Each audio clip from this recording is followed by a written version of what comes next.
full ceasefire, including Israel, a couple of hours ago. If these talks go well and you reach a ceasefire agreement with Iran, do you believe Israel would abide by that agreement? I think Israel will be very happy with what we have. We just spoke to Israel a little while ago. I think they'll be very happy. This will be peace for Israel, long-term peace, guaranteed peace. If this happens, and I can't guarantee it, but I think it's going to. My life is a deal. That's all I do is deals my whole life. I think this is something that's. I don't think there's going to be peace for Israel even if we do conclude the war with Iran, because Israel is trying to take over South Lebanon. And the crazy thing is, I had nothing to do with, like, bro, the Ayatollah. That got nothing to do with regime change in Iran or taking away Iran's nuclear capability. Like, Hezbollah has nothing to do with that.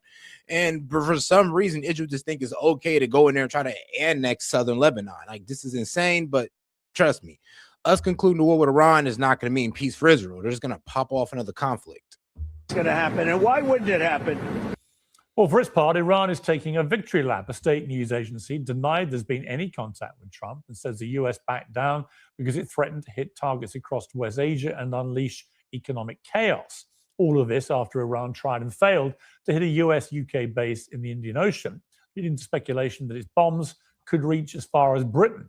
Well, whether we're really any closer to a total resolution is extremely unclear. It's hard to see how Trump can declare any kind of victory right now. The regime may be weakened, but it's unchanged and remains in charge. Far from complying with US and Israeli demands, they're still bombing Israel. They're still able to throttle the Strait of Hormuz, and it's still sitting on uranium stockpiles. If the best case scenario is that the same regime staggers on, but reopens the strait and pauses its nuclear program, we'll be roughly where we were before the $20 billion war began. The only side crowing about victory will be Iran. Whether the markets like it or not, it's hard to see how President Trump will settle for that. Well, to debate all this, I'm joined by Anthony Scaramucci, the former White House communicator. And there's the fact that, like I said, Iran's now able to sell some of their oil sanction-free. Russia, they got 30 days to sell their oil sanction-free. So to be quite honest with you, it's almost like Iran is getting damn near everything they want outside of being bombed to hell. But outside of that, they're kind of getting everything they wanted. Communications director and host of the Rest is Politics US. Hogan Gidley, the former White House Deputy Press Secretary in Trump's first term and Senior Advisor at Power Up. God, do me a favor and double tap that screen and like the video, guys. Let's get more people on the conversation by double tapping that screen or smashing the like button, depending on how you're watching it. Brian McGuinness, the U.S. Marine Corps veteran turned anti-war protester and Green candidate for Senate. And Goldie Gamari, the former Canadian MP and host of The Goldie Show. Well, welcome to all of you. Anthony Scaramucci, welcome back to Uncensored. Been listening to your stuff on Rest is Politics US, so I know where you come from here. I got to say, I've been really struggling. Normally, I can see the logic of Trump's big moves. I may be distracted by the rhetoric and some of the contradictory things that he says, but I can normally see an underlying logic. I'm really struggling with the attack on Iran, and particularly with its timing, just a few months before the midterm elections. And the reasons I've been struggling, I think, have become crystal clear the longer it's gone on, is that none of the original war aims appear to have been achieved. And now it looks like, whilst it can't compete militarily, Iran has been very, very adept at competing economically by controlling the Strait of Hormuz, where 20% of the world's oil comes through every day, and by attacking its Gulf state neighbors, both in its refineries and also in tourist areas, which has had the effect of scaring the hell out of them and the people that may want to live there. I just don't see how any of this constitutes any kind of victory as things stand. And yet I also think there's an impending urgent need for Donald Trump to somehow get out of this. And if that means he declares a Pyrrhic victory, well, so be it. Well, I think, let's be fair to the president for a second, and let's go to the logic side of this thing. I think the pitch to him was, this is a 6-day war, a 12-day war. This will happen very quickly. Will hit them very hard. And the Mossad told him that there would be capitulation and regime change as a result of riots in the streets and overwhelming the IRGC. So, AKA, they pretty much went against the, U.S. intelligence pretty much telling Trump that, yo, if you bomb these guys, they're going to rally around the flag. There's going to be no overthrowing of the regime. People are not going to rally in the streets behind, I'll be real with you, America, who's bombing the shit out of them right now. Like, that's just, I'm be real with you. That just sounds crazy to even think that that was going to happen. But what actually happened was the rally around the flag effect. Bro, I'm pretty sure we turned people who was against the Ayatollah towards the regime now because of our actions out there. But hey, that's just me. And so that didn't happen. And I've obviously asked around, and you're a terrific journalist, Piers. You've asked around. I think the Mossad really miscalculated on this. I don't think they were misleading the president. So now you're into the second phase of this, where I think your illogic starts to happen, because what he originally thought was going to happen, and he also said this, he tipped everybody off a few weeks ago where he said, well, I didn't expect, or none of us expected the Iranians to hit the Gulf allies. And he thought this was going to be like the 12-day war last June, where there would be some retaliation, but it would be measured. So you're now in that overtime period where my guess is he's working on himself to find a way to pull out of this thing and claim some type of victory, which of course he will do no matter what happens here, no matter how bad it is. Just like when he lost the debate to Kamala Harris in September of 2024, he'll claim victory. But I think there's the logic. The intelligence briefings were wrong, and now he's stressed out about how to end the thing. Hogan, Giddy, welcome to Uncensored. I think the last time I physically saw you was in the bowels of the Churchill war rooms in London. Churchill's bunker, yep. Yeah, 100%. I was just 100%. thinking that when I interviewed President Trump in his last term, and it was a great interview, actually, and I gave him one of Churchill's hats as a souvenir, which he loved.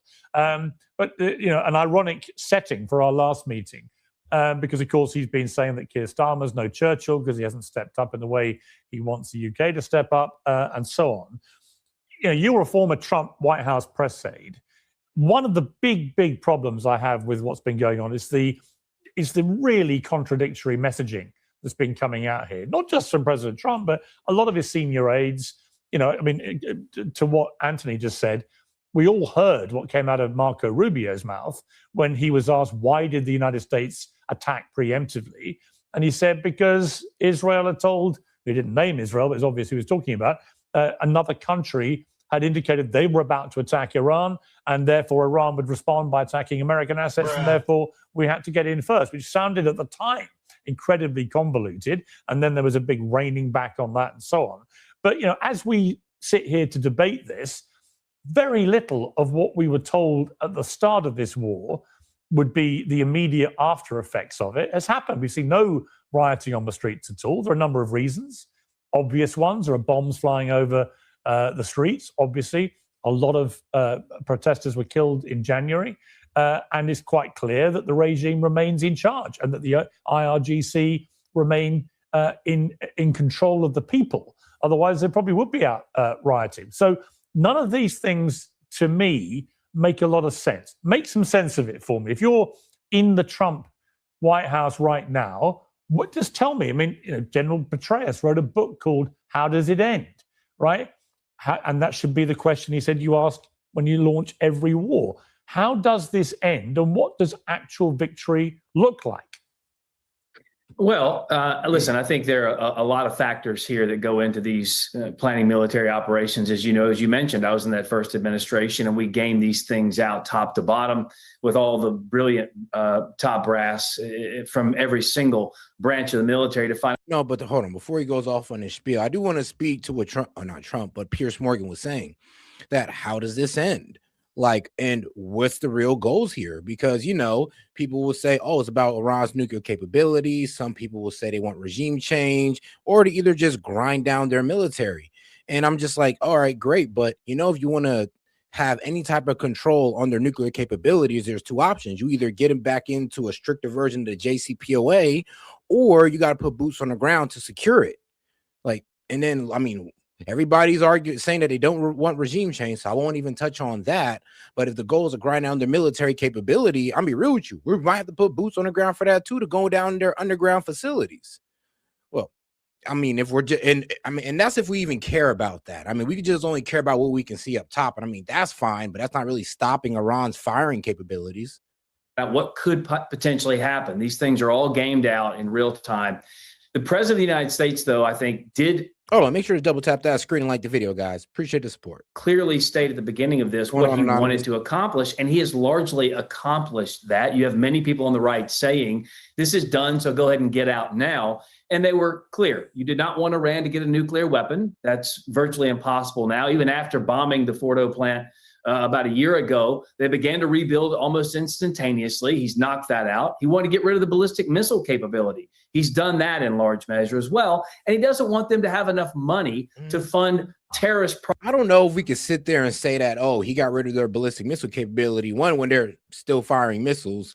And two, when we kind of just discovered that Iran could reach farther than we thought. So, I mean, I don't know. Their ballistic missile capability is kind of the talk of the day right now. So to sit there and say that, oh, we've just pretty much like diminished it, I mean, that's far from the truth. Proxies all over the world. That's in process as well. So there are some clear victories here that Donald Trump outlined at the outset and has accomplished. The question always is, how long are you going to stay there, and what do you want to happen after you accomplish the things you state you want accomplished? And those things have been done. So for me, you mentioned the people in the streets. Will they rise up and try and take back their government? I sure hope so. Because there are 90 million people there. Those folks should be the ones out there chanting in the streets and getting rid of the IRGC. Yeah, but they're not. Instead, we got the people who support the regime chanting in the streets while there's literally shit blowing up behind them. Excuse my language tonight. But yeah, it's kind of crazy. While bombs are blowing up behind them, they're still in there chanting in the streets, supporting their regime that we want gone so much. So is it even a reality that the people will stand up against the regime? Is that even a possibility? It's et cetera. I don't know if that's going to happen, but let's be clear here as well. Whether you want this thing to have happened on the front end or whether you didn't, largely the perception or the opinion of this military action will be dictated by whether or not people view it as a win or a loss. And if the wins are racking up and you can put someone in place there that you can actually talk to and negotiate with in Iran to allow them to be kind of a burgeoning economic hub, if you will, or someone that doesn't slaughter its people at the first sign of anger, then I think that will be a win that the American people will understand and root for.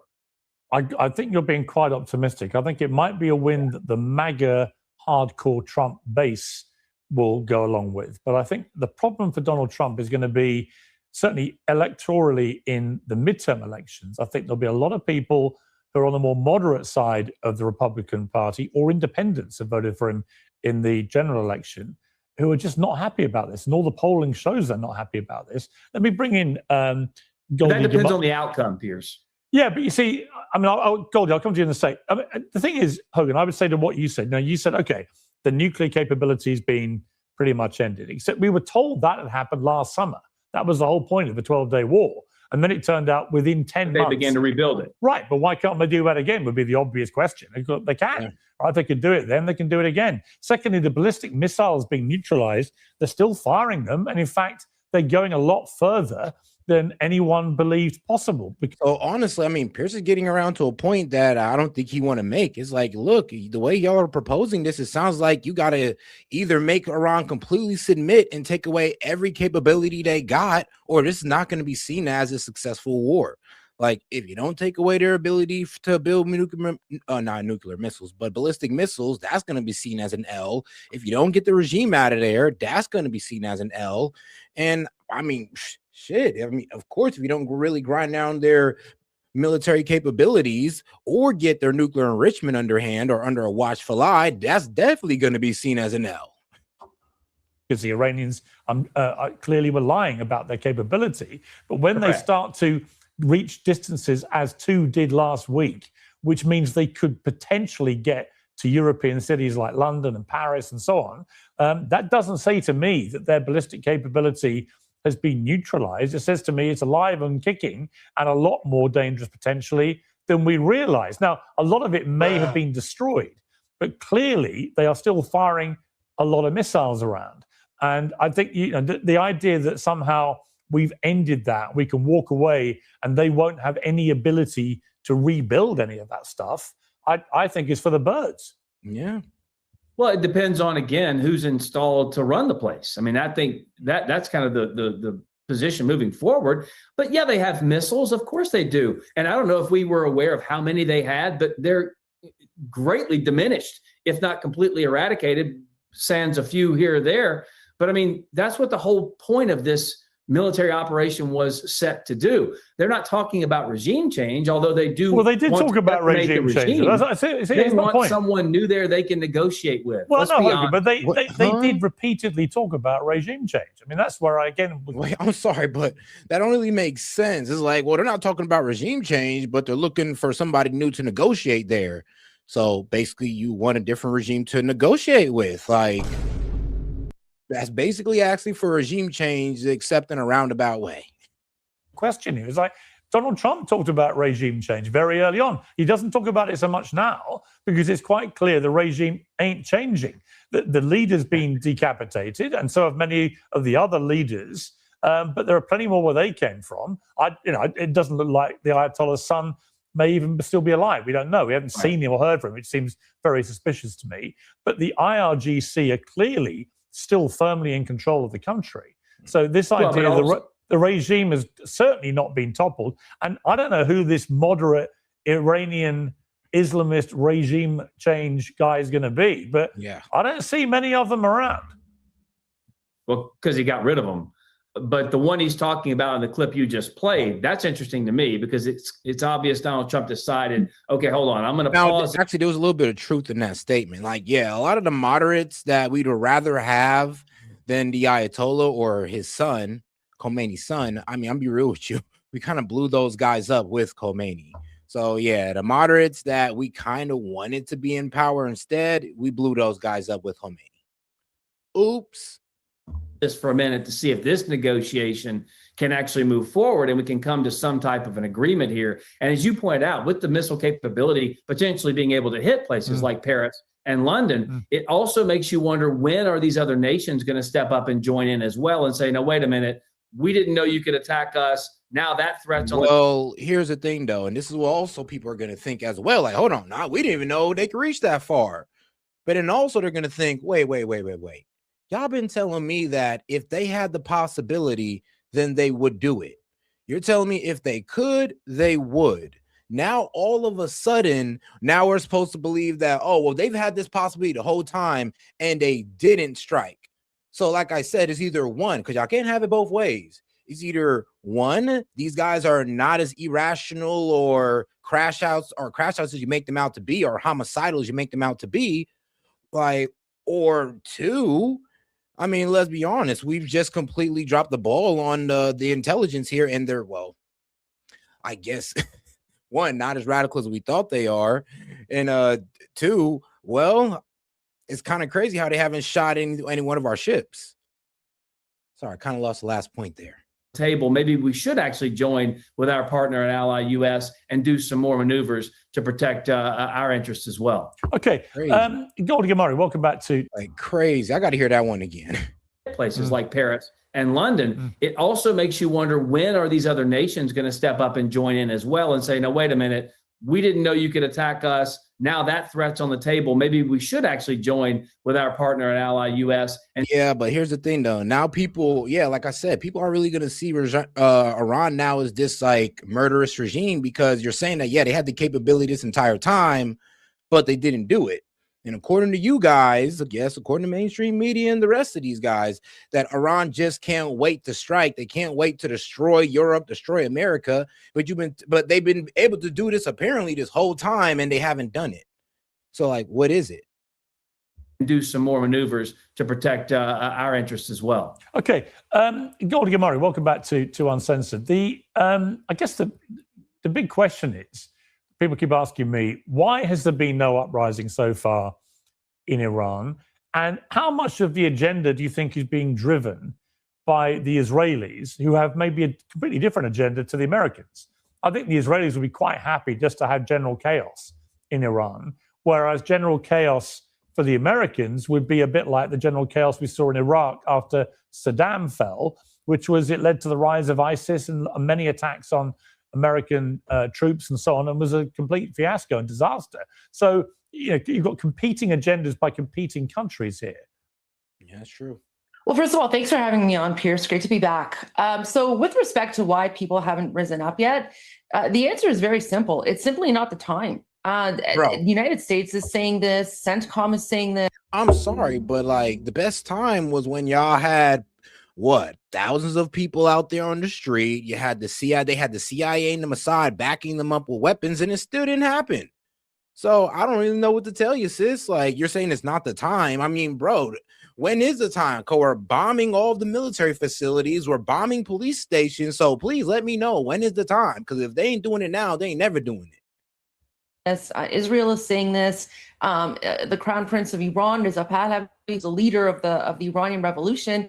He's saying this as well. In fact, General Cooper did an interview yesterday with Iran International, and even yesterday he was saying now is not the time for the Iranian people to go to the streets. When the time is right, when the United States has finished their military operation, we will let them know. The signal will be very clear. Oh, guys, do me a favor and double tap that screen and like the video, guys. Let's get more people on the conversation by liking the video. Appreciate the support. Push that engagement. And if you have any questions, comments, jokes, or disagreements, you can just go ahead and send a super chat. I'll be happy to read it out loud and engage with it, guys. All right. Appreciate the support. Let's get right back into it.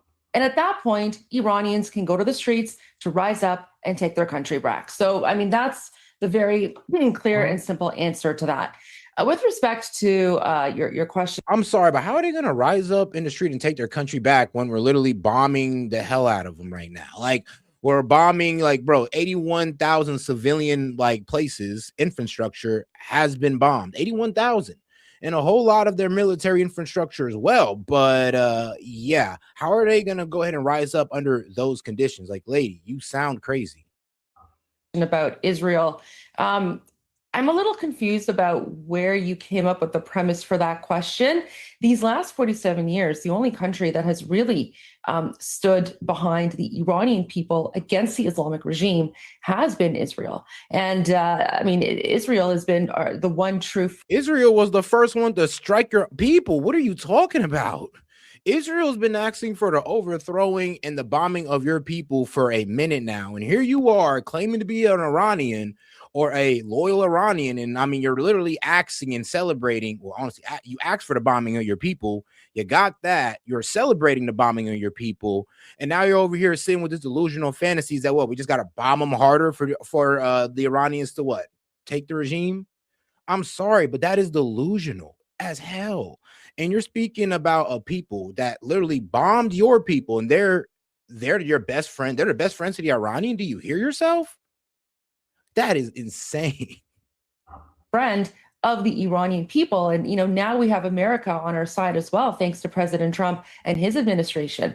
But we're very grateful for all of this that's happening. And, with respect to what President Trump is doing right now, he made it very clear at the beginning. He wants nothing less than unconditional surrender. So what I think is happening here is President Trump is setting up these negotiations in a way for this, if it actually is Ghalibaf, he's setting it up so that Ghalibaf can surrender. And then once Ghalibaf and, whatever leadership is left surrenders, that's when I believe he's going to give the signal to the Iranian people to go back and reclaim the country, because the IRGC will not fight back. That's how I see this playing out. What? Okay, you think first off, we're talking about a country where, I'm gonna be real with you, there's really only the police and the IRGC that has weapons. And the IRGC is like a 1 million man strong army, basically. So that's not even possible. What are you talking about? She's completely delusional about the situation in Iran. Guinness, welcome to Uncensored. Now, you served in the United States Marine Corps from 2000 to 2004. You opposed this war, and in fact, you were forcibly removed from a Senate hearing after shouting, "Nobody wants to fight for Israel." We've got a clip here. You actually had your arm broken, I believe, in the process of your protest here. Have we got that clip?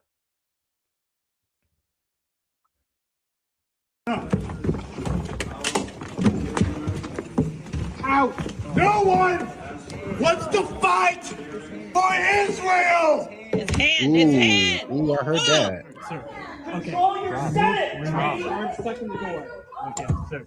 A U.S. senator just broke the hand of a Marine. Get stuck.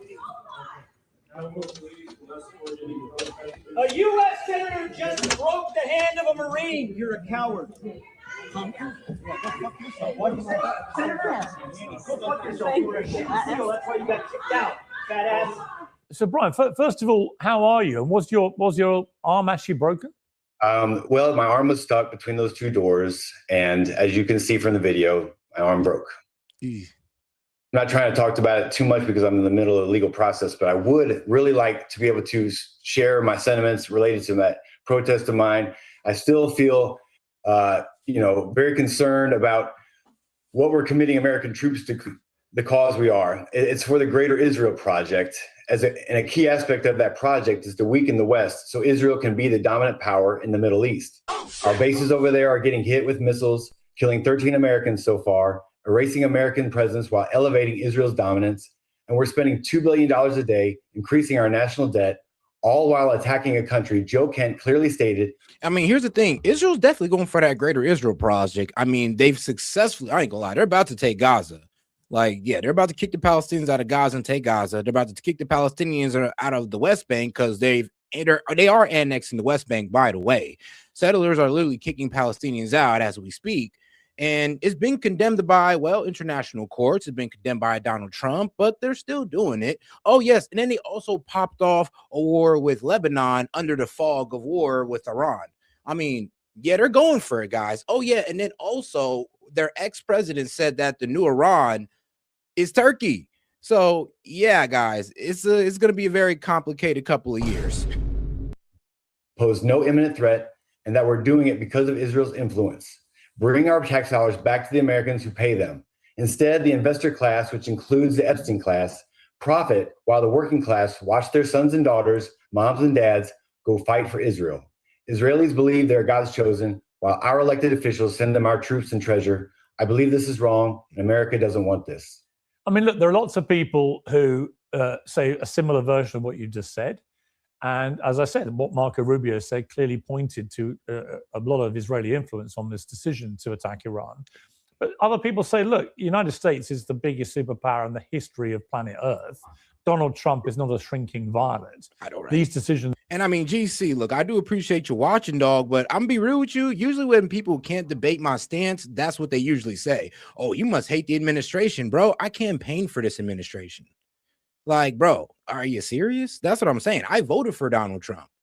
And as soon as somebody stands up and says, yo, this is not what I voted for, and y'all all know this, y'all all want to say, oh, you must have hate Trump this whole time. Then why did I vote for him? Why did I campaign for him? So I'm sorry, but can you actually bring some facts up to back that up instead of just saying, oh, I think you hate the administration?